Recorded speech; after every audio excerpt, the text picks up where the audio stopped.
Ucapan syukur yang berlimpah kita boleh naikkan kepada Tuhan Yesus sebagai pemilik kehidupan kita, di mana pada saat ini kita boleh menikmati hadirat Tuhan, kita boleh menikmati berkat-berkat-Nya yang luar biasa dalam pujian, dalam penyembahan kita kepada Tuhan. Puji Tuhan, saya terlalu yakin Tuhan sementara bekerja dengan kuasa-Nya yang dahsyat bagi kita. Di dalam hadirat Tuhan ada pemulihan, di dalam hadirat Tuhan ada kepuasan, ada kebahagiaan. Haleluya. Puji Tuhan, seperti tema yang telah di posting oleh gembala kita Pastor Jerry Elim, yaitu Happy in Jesus. Dia nggak tahu bahasa Inggris, nggak pakai bahasa Inggris. Haleluya. Puji Tuhan, bahagia dalam Yesus. Puji Tuhan. Saudara-saudara, kalau kita bicara soal bahagia, ya, bahagia itu dicari oleh semua orang. Betul? Betul atau benar? Bahagia itu didambakan semua orang. Entah itu anak muda, kalau anak-anak belum bisa mengerti kan, orang dewasa, terlebih orang yang sudah dewasa, apalagi yang sudah berumah tangga, membutuhkan kebahagiaan itu. Dan begitu banyak orang yang mencari kebahagiaan itu dengan caranya masing-masing. Jadi di dalam dunia ini ada dua cara orang mencari kebahagiaan, yaitu mencari kebahagiaan di dalam Yesus dan mencari kebahagiaan sesuai dengan keinginannya, dengan kehendaknya, yaitu kebahagiaan yang dia pikir akan dia dapat di dalam dunia ini dengan cara yang dia buat. Nah, saudara-saudara, banyak orang yang mencari kebahagiaan di tempat-tempat hiburan, dia mau mencari kesenangan di sana. Jadi kalau kita melihat bahagia itu sebenarnya adalah suatu perasaan, ya, perasaan yang puas, memiliki kepuasan, memiliki rasa senang, ya, ada rasa syukur di dalamnya, ditandai dengan rasa syukur, itulah kebahagiaan. Dan ternyata banyak orang yang mencari kebahagiaan di luar sana, di tempat-tempat hiburan, ternyata mereka tidak merasakan kepuasan. Mereka tidak menikmati sesuatu, tidak ada ucapan syukur di sana. Selain hanya ada yang berakibat dengan perasaan yang kesal, perasaan yang kecewa, malah sebaliknya ada yang dia kira dia akan mendapatkan kebahagiaan di sana, ternyata dia hanya menemukan kegagalan, dia hanya menemukan kekecewaan. Akhirnya minum obat-obat supaya cepat mati, atau mencari cara untuk mengakhiri hidupnya. Saudara, ada juga orang-orang yang mencari rasa senang, rasa puas lewat obat-obat terlarang, ya. Mereka berkata, saya berapa kali dengar mereka berkata saat menikmati itu mereka terasa seperti berada di awan-awan. Menikmati kesenangan yang luar biasa, tapi itu hanya sesaat. Ketika itu lewat, yang ada hanyalah suatu tekanan yang berat, pergumulan yang berat. Tetapi kebahagiaan yang sesungguhnya yang akan kita bicarakan di sini, yaitu kebahagiaan di dalam Tuhan Yesus. Kebahagiaan yang dinikmati oleh setiap orang-orang percaya, oleh setiap orang yang mencari Tuhan. Ya, kita lihat di dalam firman Tuhan, Mazmur pasal 128.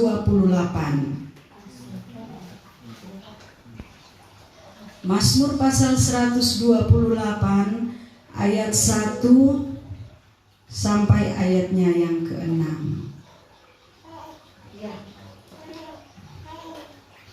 Kalau sudah dapat semua, kita akan baca bergantian, wanita ayat ganjil dan pria ayat genap.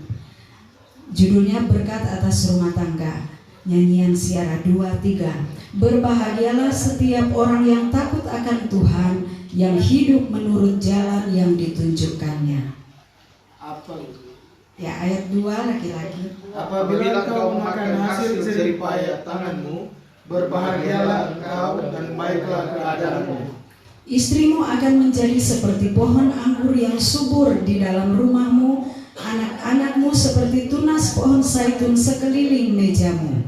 Sesungguhnya demikianlah akan diberkati orang laki-laki yang takut akan Tuhan. Kiranya Tuhan memberkati engkau dari Sion, supaya engkau melihat kebahagiaan Yerusalem seumur hidupmu dan melihat anak-anakmu dari anak-anakmu, damai sejahtera atas Israel. Haleluya. Jadi ini saudara dikunci dengan supaya engkau melihat kebahagiaan seumur hidupmu. Saudara-saudara, ternyata gampang sekali untuk menikmati kebahagiaan. Sangat mudah, tetapi begitu banyak orang yang rumit, yang sukar untuk mendapatkan kebahagiaan itu. Karena apa? Seperti saya katakan tadi, karena mereka mencari di dalam dunia ini dengan cara-cara duniawi, dengan cara-cara sesuai dengan kehendak hati mereka. Ternyata di dalam kebenaran firman Tuhan sudah tertulis bagaimana supaya kita dapat menikmati kebahagiaan sampai kepada anak cucu kita bisa menikmati kebahagiaan itu. Saudara, bahagia di dalam Tuhan Yesus seperti saya katakan menikmati kepuasan, ada rasa senang, rasa syukur yang tidak habis-habisnya. Kalau saat ini saya mau tanya saudara-saudara, orang semua bahagia? Amin. Yang berulang tahun pe istri pertama bilang amin. Memang kita lihat bahagia sekali orang. Haleluya. Puji Tuhan bisa menjadi contoh bagi banyak orang. Haleluya. Orang semua bahagia ini atau ada yang tidak bahagia?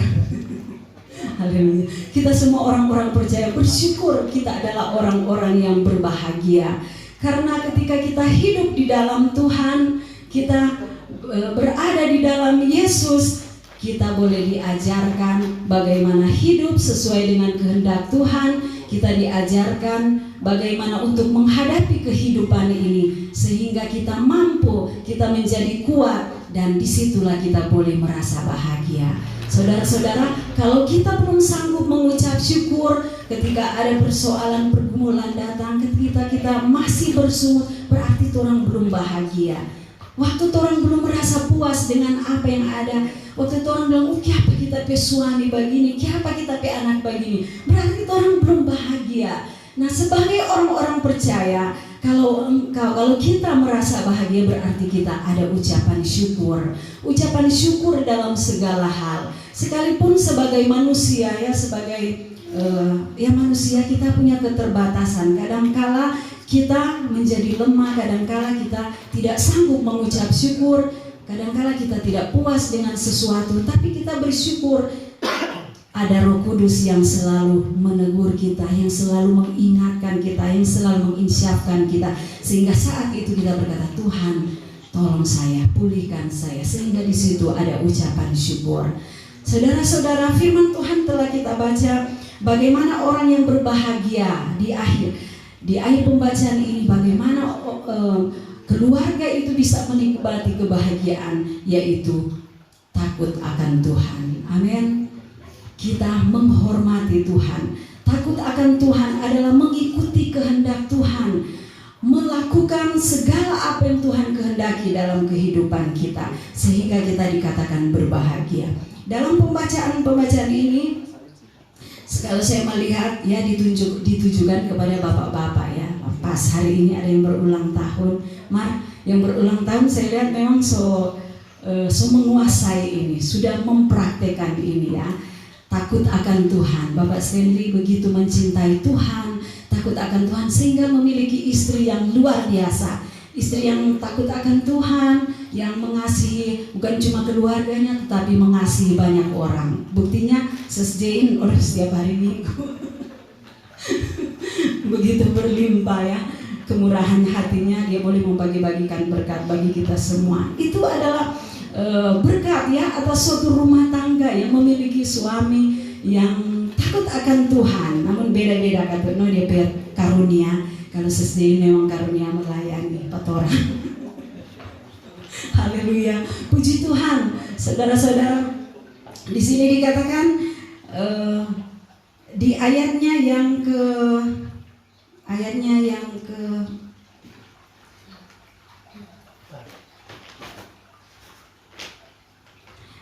keempat, sesungguhnya demikianlah akan diberkati orang laki-laki yang takut akan Tuhan. Ya, jadi kita semua di sini ya rata-rata sudah berkeluarga, sudah berumah tangga. Firman Tuhan berkata, demikianlah diberkati orang laki-laki, yaitu kepala keluarga, kepala rumah tangga. Jadi kalau saya melihat dalam kebenaran firman Tuhan, ternyata orang yang takut akan Tuhan itu mulai dari pimpinan keluarga, mulai dari kepala keluarga itu harus memberikan contoh, harus memberikan teladan bagi istri dan anak-anak, supaya istri dan anak-anak juga bisa melihat, orang pemimpin dalam keluarga begitu takut akan Tuhan, sehingga otomatis keluarga itu benar-benar menjadi satu keluarga yang berbahagia karena ada pemimpin yang takut akan Tuhan.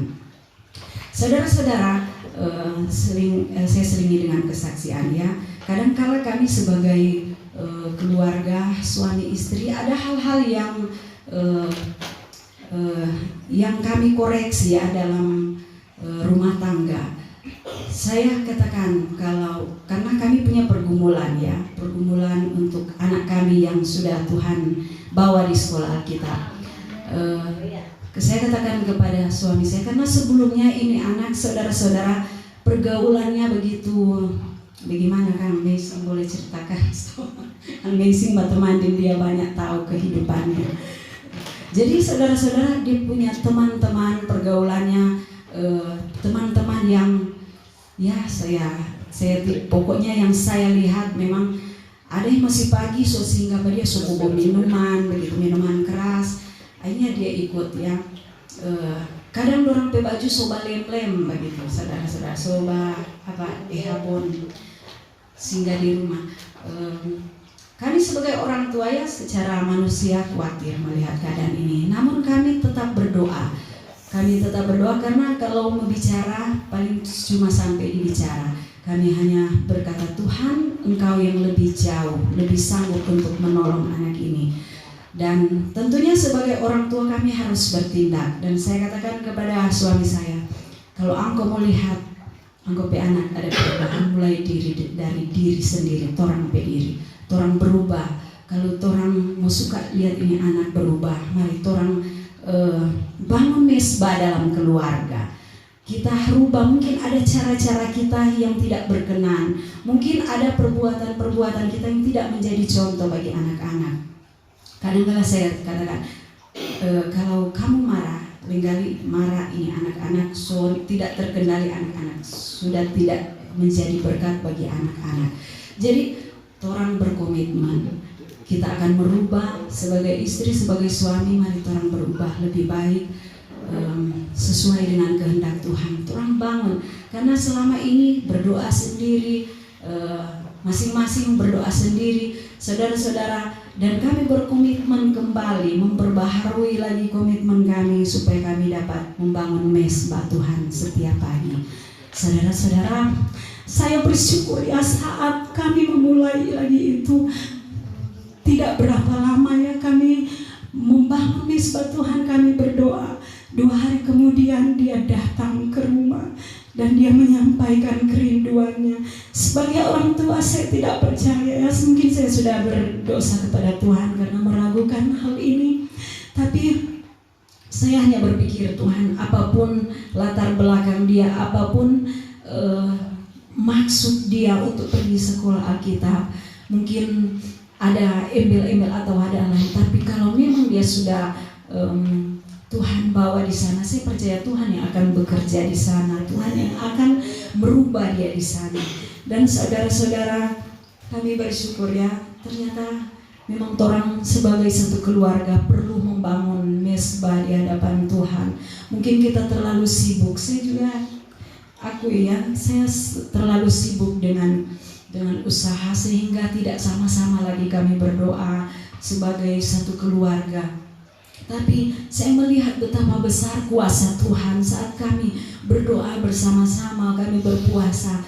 Tiba-tiba anak ini datang, dia katakan kepada saya, "Ma, ada kita mau bilang." "Apa? Di mana itu sekolah Alkitab Beji?" "Oh, Beji di Batu Malang." "Kiapa so? Kita semua sekolah, kita semua rasa terpanggil nih, so 2 minggu sebenarnya." Saya katakan, "Betul nggak dia bicara ini?" "Iya Ma, kita betul ini." Saudara, dia menyampaikan sambil menangis. Jadi saya menilai itu ternyata dia menangis. "Betul Ma, kita sudah betul ini." Dia katakan seperti itu sambil menangis. Dan dia katakan begini, "Kum berapa DP biaya?" "Sudah jangan Anda usah ingat DP biaya berapa. Yang penting Anda punya niat. Mama semua antar pangana." "Iyo Ma, antar jo, jangan dia ada hal-hal yang membuat kita berubah, antar jo." Saudara-saudara, kami suami istri bersyukur kepada Tuhan dan kami menghubungi di Beji. Ternyata biayanya cukup mahal ya di sana. Akhirnya suami saya bilang, "Bagaimana kalau di sekolah Alkitab Lamuan Jo?" Akhirnya saudara-saudara, ya ternyata memang Tuhan berkenan ya, dia sekolah Alkitab di sana. Dan selama dia sekolah Alkitab mungkin sudah kurang lebih 2 minggu ya, atau jalan 3 minggu, saya tetap berdoa kepada dia, "Tuhan, biar Engkau terus pulihkan, Engkau terus bekerja bagi dia, Engkau terus bukakan pengertiannya sehingga dia boleh mengerti firman Tuhan." Karena waktu itu dia berkata, "Ma, kita nih tahu apa-apa ini mau sekolah Alkitab." "Sudah, kalau ngana sedangkan Musa tak tahu bicara gagap, ngana kan tahu bicara. Jadi pasti Roh Kudus kalau mau bekerja, dia kasih pengertian pangana apa yang ngana mau bilang, apa yang akan engkau lakukan." Saudara-saudara, akhirnya kami pergi dan anak ini serius ya. Walaupun yang saya heran, saya kata, "Kenapa ini anak bilang mau sekolah Alkitab, mar dia ada balik ulang pada teman-teman di Tomohon, di Tampakos." Saudara-saudara, "Kenapa ini anakku?" "Tuhan," saya katakan begitu, "Tuhan, kalau memang betul ini anak mau sekolah Alkitab, besok pagi dia mau telepon 4 orang. Nah, bukan orang tuh mau cari-cari mau telepon." Saudara-saudara, akhirnya besok paginya dia langsung telepon, saudara.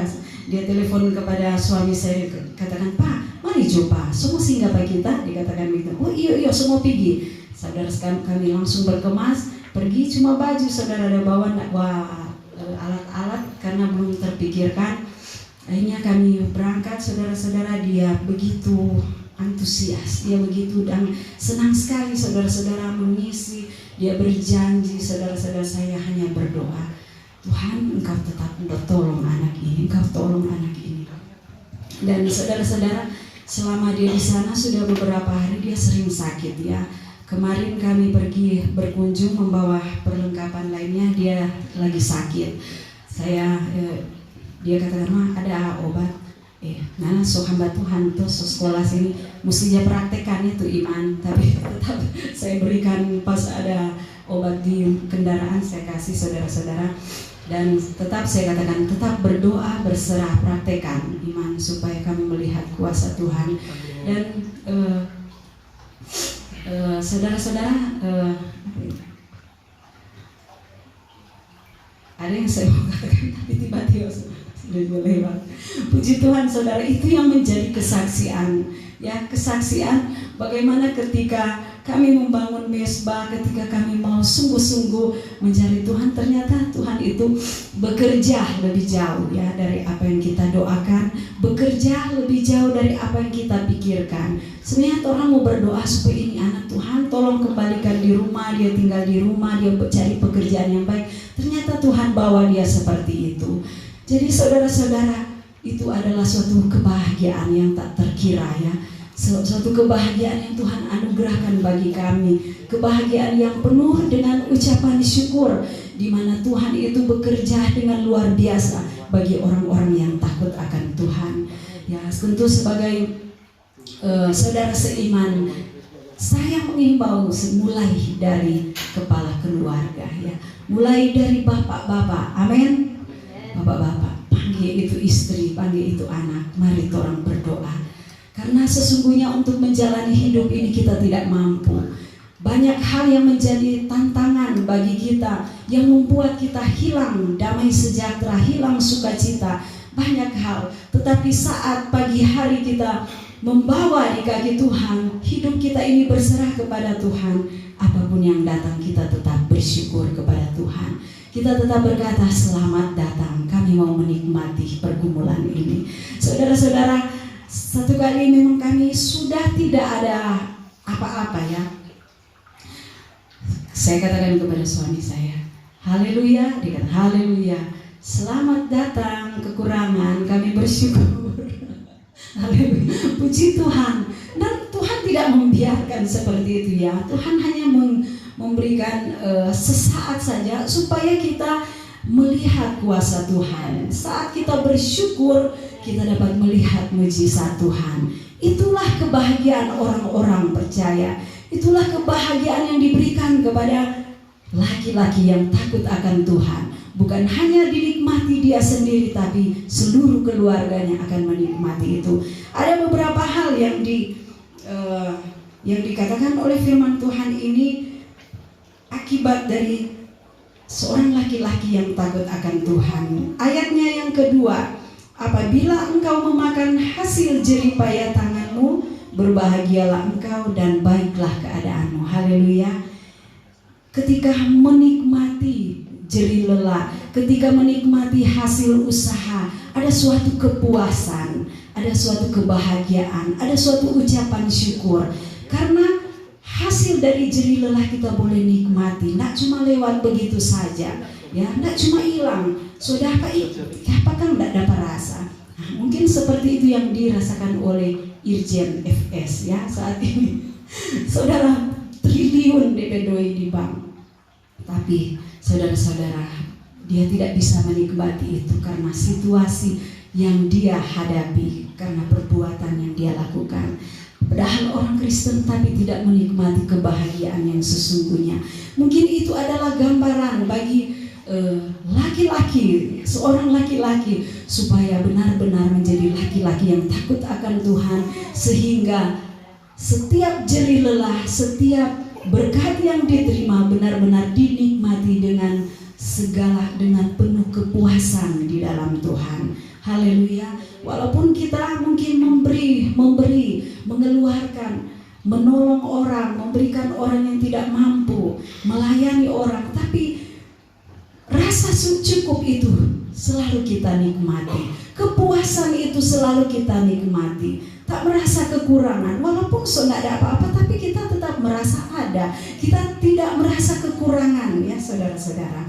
Karena banyak juga orang percaya, orang Kristen kelihatan setia beribadah, tapi saat dalam keadaan kekurangan, merasa memang benar-benar kekurangan, merasa yaitu karena ada sungutan, sudah ada apa-apa, mau bayar ini, saudara-saudara, kekurangan. Tetapi orang yang berbahagia itu ada rasa syukur.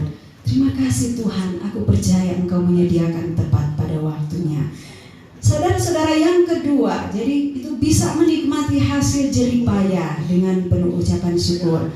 Yang kedua, istrimu akan menjadi seperti pohon anggur yang subur di dalam rumahmu. Haleluya. Mungkin seperti sesjain kan, soalnya orang kan jadi suami-suami bersyukur ada istri-istri di sebelah. Orang sama jadi apa? Pohon anggur yang subur.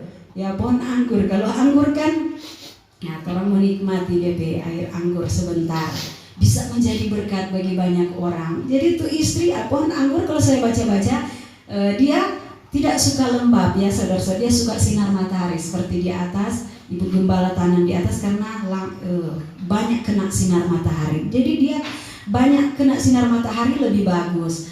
Jadi istri-istri yang selalu menghangatkan keluarga. Amin. Jadi kalau suami takut akan Tuhan, tuh istri-istri memang lebih mantap.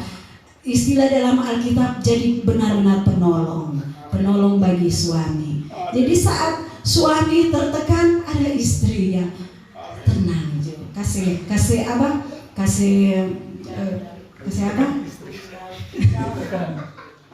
Saudara-saudara, Seperti suami saya kadang-kala pulang sekolah, aduh ini tukang ini, karena suami saya bagian prasarana ini, tukang ini sobat akan bagi kita siapa dia nak datang, dia bilang so mau kerja. Saya kata tenang, berarti belum waktunya dia mau kerja, tenang Jo Angko, pasti kok dia mau datang.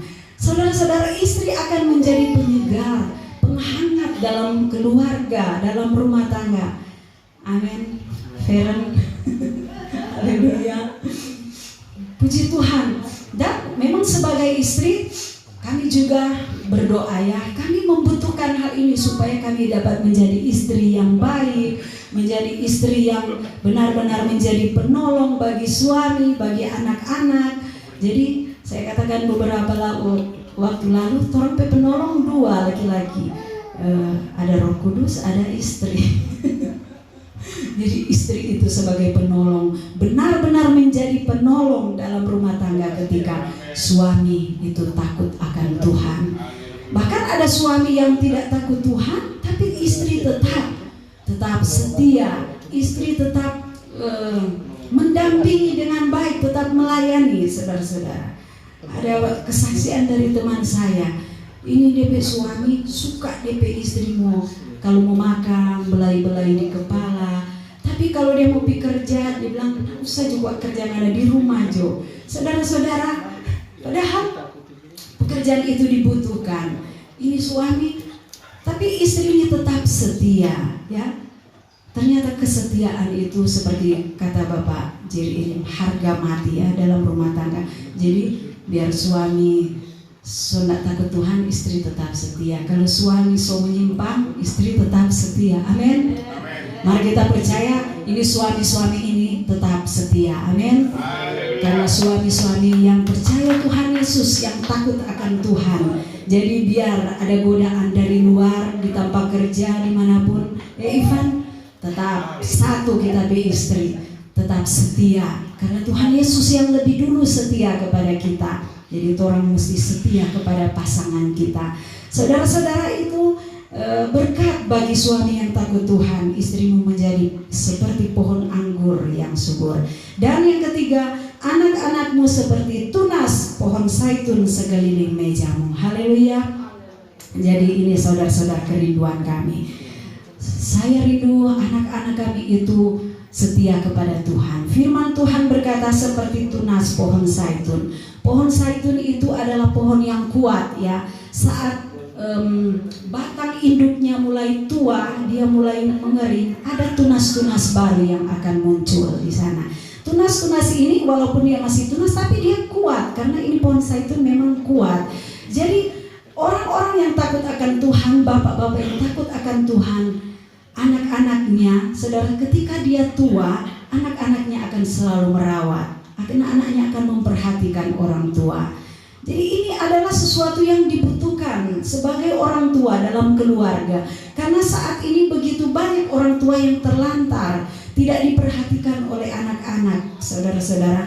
Bahkan ada ibu yang satu gereja dengan saya di sebelah, saudara-saudara. Dia sering dipukul oleh anaknya. Oh Tuhan kasihan, kenapa so tua kok dia anak mau pukul? Tidak diperhatikan. Saya lihat juga di Facebook dia orang tua so tua dia anak toki-toki di kepala, saudara, bahkan injak akan ke kepala. Saudara, tentunya sebagai bapak-bapak, sebagai ibu-ibu, kita tidak mau di hari tua anak-anak kita seperti itu. Kita percaya bahwa kalau kita takut akan Tuhan, anak-anak juga kita akan takut akan Tuhan. Seperti pohon zaitun, dia akan tumbuh subur. Dia akan tumbuh subur di sekelilingnya. Saudara-saudara, anak-anak kita akan menjadi anak-anak yang kuat ketika kita takut akan Tuhan. Anak-anak kita akan bertumbuh kokoh imannya ketika kita takut akan Tuhan. Mereka akan tahu kebenaran, mereka akan menjadi berkat bagi banyak orang. Terlebih di tengah-tengah keluarga kita, mereka akan menjadi berkat bagi orang tua. Kalau mereka sudah dewasa, mereka sudah bisa menghasilkan, mereka bisa memperhatikan keadaan orang tua. Itulah sebabnya sebagai orang tua tentunya kita harus memberikan teladan yang baik. Kita harus memberikan contoh yang baik. Karena kadangkala ada anak-anak yang melawan, memberontak, mendurhaka kepada orang tua karena ternyata orang tuanya bersikap seperti itu waktu sejak mereka kecil sampai besar. Tapi saya percaya firman Tuhan pada siang hari ini adalah berkat bagi kita semua. Sekalipun kita telah melakukan hal ini, biarlah ini terus melengkapi kita, terus menjadi bagian dalam kehidupan kita, terlebih sebagai kepala keluarga, sebagai pimpinan dalam rumah tangga, terus memberikan contoh dan teladan yang baik kepada istri, suami, kepada anak-anak, sampai kepada anak cucu. Firman Tuhan berkata, kiranya Tuhan memberkati engkau dari Sion, supaya engkau melihat kebahagiaan Yerusalem seumur hidupmu, dan melihat anak-anak dari anak-anakmu, damai sejahtera atas Israel. Saudara-saudara, bukan hanya bagi Israel, tapi bagi kita semua. Orang yang percaya, orang yang takut akan Tuhan, pasti akan menikmati kebahagiaan seumur hidup kita. Haleluya, puji Tuhan. Terima kasih, saudara-saudara, tetap bantu dalam doa yang saya saksikan tadi, supaya anak kami ini terus dipakai oleh Tuhan. Dia diberi kekuatan, kemampuan, karena saat ini ya saudara-saudara, sebagai manusia dia terus berjuang melawan apa yang dia lakukan di waktu yang lalu. Jadi dia berjuang melawan semua itu, sehingga saya lihat membuat anak ini sakit. Saudara-saudara, sudah beberapa kali ini saya bermimpi ya, mimpi saya satu kali saya berdoa, tiba-tiba anak ini muncul di depan saya dengan muka yang menangis. Saya berdoa, Tuhan tolong anak ini, kuatkan anak ini, karena saya tahu dia sedang berjuang melawan segala kebiasaan-kebiasaan yang dia lakukan. Dan beberapa waktu lalu saya mendapat mimpi ya saudara, seekor ular besar mengejar kami ya, mengejar keluarga kami, dan saya tahu ini ular memang menuju dia fokus, itu sasaran cuma kami. Saudara-saudara, memang saya banyak kali diberikan mimpi ya seperti itu.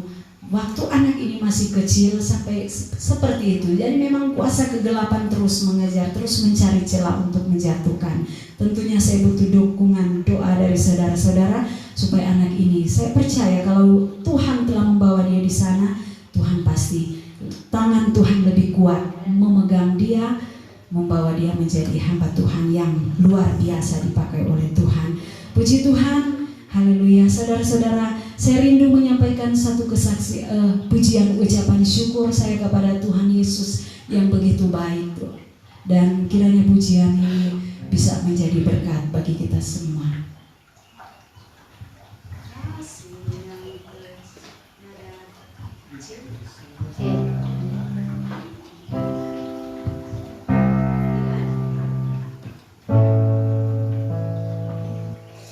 Kasih yang terindah telah ku terima, kasih yang terbesar darimu Yesus.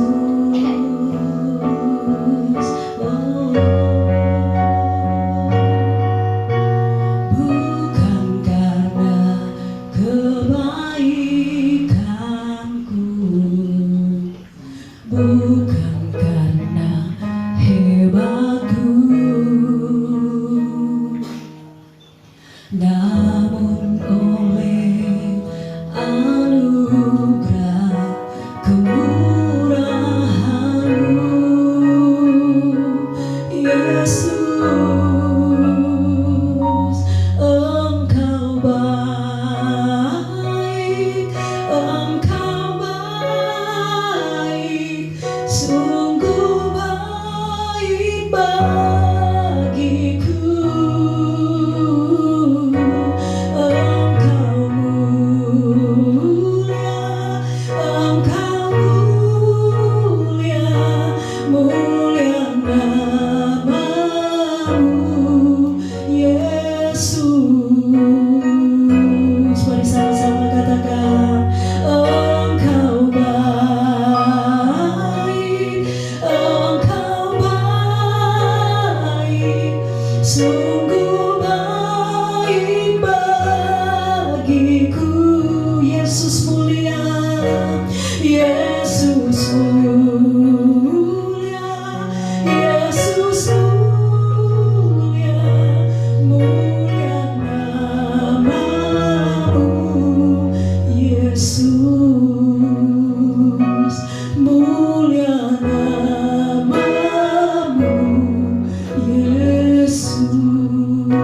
Haleluya, Tuhan Yesus baik. Selanjutnya saya serahkan kepada Pastor Jerry Eli.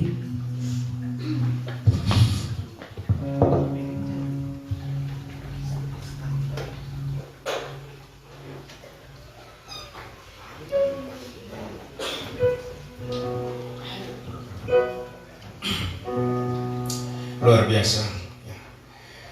Memang kejar-kejaran di dalam kehidupan ini adalah kebahagiaan. Orang menimbun harta, kalau boleh bergunung-gunung, hanya untuk cari kebahagiaan. Namun kebahagiaan tidak ada di dalam harta yang berlimpah. Kebahagiaan itu hanya ada di dalam Yesus Kristus, karena dialah sumber dari kebahagiaan itu. Ya. Jadi sekali lagi, bahagia tidak ditentukan oleh limpahnya harta, dan bahagia juga tidak dihitung dari ketika kita miskin, papa, melarat. Ya. Orang miskin bisa berbahagia, orang kaya pun bisa berbahagia, karena sumber kebahagiaan itu adalah kebenaran Kristus. Ya. Jadi hari ini kita diberkati ya, dengan kebenaran firman Tuhan Yesus. Ya, kita harus tetap berbahagia apapun keadaannya. Walaupun kebahagiaan itu kita tidak bisa upayakan, itu adalah kasih karunia, anugerah. Makanya Yesus bilang, marilah kepadaku hai kamu yang letih lesu dan berbeban berat, aku akan memberikan kelegaan. Kalau orang lega pasti bahagia. Sudah terlepas dari tekanan-tekanan hidup ini. Ya. Kita tidak bisa memungkiri bahwa dunia adalah pusat sentral dari penderitaan. Sehingga kalau kita melihat Sambo mengumpulkan harta, ya, Sambo-sambo katanya, Pastor Manse pakai istilah sambo-sambo, ya kita ikut saja. Ya. Karena ternyata dia punya tumpukan harta, ada disimpan di apa namanya? Banker ya. Ya. Tetapi tidak ada jaminan apapun, ya. Ya, itulah kita belajar dari kebenaran firman Tuhan Yesus. Hanya Yesus yang sanggup memberikan kebahagiaan. Ketika kita berbahagia, pasti kita ada damai sejahtera. Betul tak? Atau ketika kita ada damai sejahtera, kita pasti berbahagia. Nah, Yesus bilang, damai sejahteraku ku berikan kepadamu. Damai sejahteraku tidak sama dengan yang dunia berikan kepadamu. Ya. Ya, memang kalau cerita tentang Eki, ya, hanya hyper grace yang bisa tangkap dia. Kalau cuma grace pas-pasan, anyor. Ya. Karena hele kita cuma jadi DP om, kita sudah nyata mau bilang apa. Tapi memang DP papa dan mama memang luar biasa. Ya. Tidak ada kutukan keturunan. Kita pernah koreksi, jangan anak kuat su itu. Tidak boleh ada kata-kata yang seperti itu, karena generasi kita, keturunan kita sudah diputuskan semuanya kutukan keturunan, tidak ada itu. Ya. Jadi jangan percaya tabur tuai. Ya.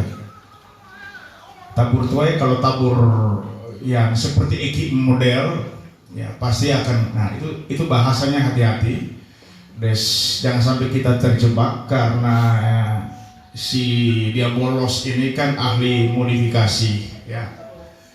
Jadi dia mau menanam di kepala kita bahwa kita anak-anak ini lihat ini, karena papa begini jadi itu anak begini, karena mama begini jadi itu anak begini.